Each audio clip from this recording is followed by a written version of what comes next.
Les écrits prophétiques sont les livres de l'Ancien Testament, d'Ésaïe à Malachie, et le livre du Nouveau Testament, l'Apocalypse.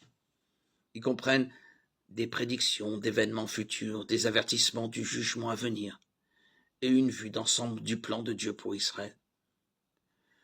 La littérature apocalyptique est une forme spécifique de prophétie, faisant largement appel à des symboles et à des images, et prédisant des catastrophes et des destructions. Nous trouvons ce type de langage dans Daniel, les bêtes du chapitre 7, Ézéchiel, le rouleau du chapitre 3, Zacharie, le chandelier d'or du chapitre 4 et l'Apocalypse, les 4 cavaliers du chapitre 6.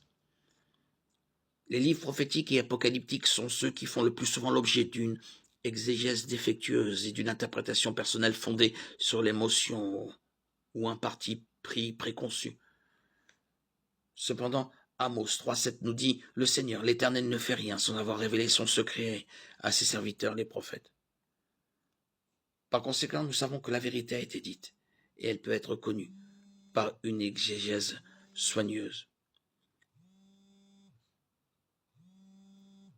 Une familiarité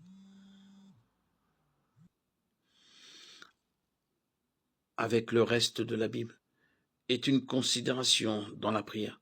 Certaines choses ne seront claires que dans la plénitude des temps.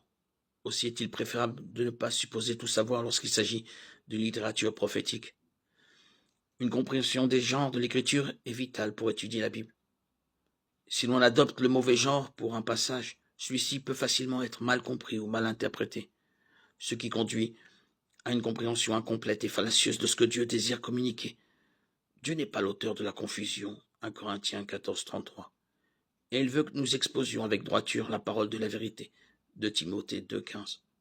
En outre, Dieu veut que nous connaissions son plan pour le monde et pour nous en tant qu'individus. Quelle satisfaction d'arriver à saisir quelle est la largeur, la longueur, la profondeur et la hauteur de l'amour de Christ. Éphésiens 3, 18.